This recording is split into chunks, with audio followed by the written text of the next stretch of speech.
Today we're going to learn actually how to read a food label. So stay tuned at the end because I actually have a special cheat sheet for you guys to utilize for free.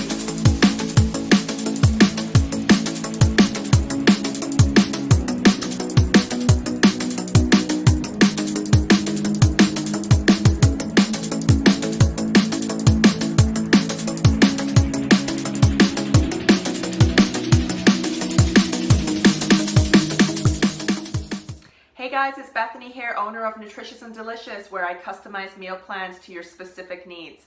So today we're actually learning about making sense of reading those food labels that you see on the back of packages. So I actually have 5 steps for you guys to utilize so it actually makes sense when you go around the grocery store and you can actually quickly look at a box and then understand what it's all about. So step 1. You're actually looking at your serving size. So you actually may be eating more calories than you actually intended. So an example would be, say a burger, say it says half a burger is a serving. Well, if you eat that entire burger, say it says 160 calories per half a burger, well, you have to basically double that. So then you end up eating 320 calories instead. So just kind of watch your serving size. Step number 2 is actually calories don't mean everything. So you actually want to be getting the product with the vitamins and the minerals inside of them. So don't just plainly look at calories alone because that doesn't tell you too much about a product. Step number 3 is actually fat is broken down into a few sections here. So there's saturated fat, which is actually animal fat. There's trans fat, which you want to stay away from because that's man-made fat. You don't want that at all. Monosaturated fat and polyunsaturated fat, which is actually like fish fats and plant fats, which you actually need more of in your diet. So the total fat on the label is basically all of those added together. So you want to actually pay attention to which of these fats are the highest. Step number 4 is really watch your sodium and your sugar intake. So this is where most people actually get into trouble because they, think a product's pretty healthy and then wonder why A, it's addicting, and B, they gain about 3 or 4 pounds of water weight overnight just from eating it, and then you wonder what the heck, So did you actually know that sodium, there's, 75% of that comes from our packaged products. Like most of the sodium that we eat is from packaged products, and that's ridiculous. And then the rest of that actually is made up with the salt that you put on your food to cook. So it's actually not that high when you're actually putting it on your food alone.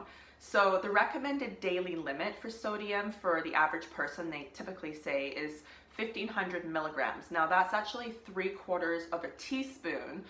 And most people today are actually eating over double that. So that's where people are getting into trouble with high blood pressure, cholesterol problems, just a lot of health issues. So I would just stay away from the sodium levels as well.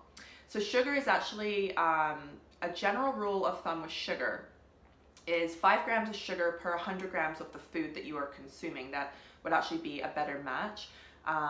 But this is where you want to actually check things like your granola bars and your yogurts because these are kind of products that people think are healthy, but then you actually look at how much sugar is in there and you basically might be eating a candy bar. So just be careful with that as well.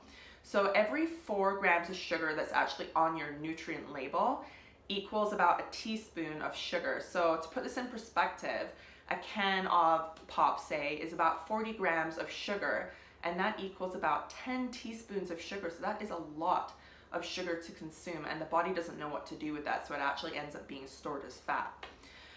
So finally, step number 5. This is actually the most important one, but actually you want to be reading the actual ingredients on your food label to see what the quality of the food is actually telling you. So the less ingredients is the better, obviously. And typically what they do is they put them in order of the main ingredients, so what it's basically consumed of. And they usually put the flavors and the preservatives and things like that at the end. So just kind of check those out.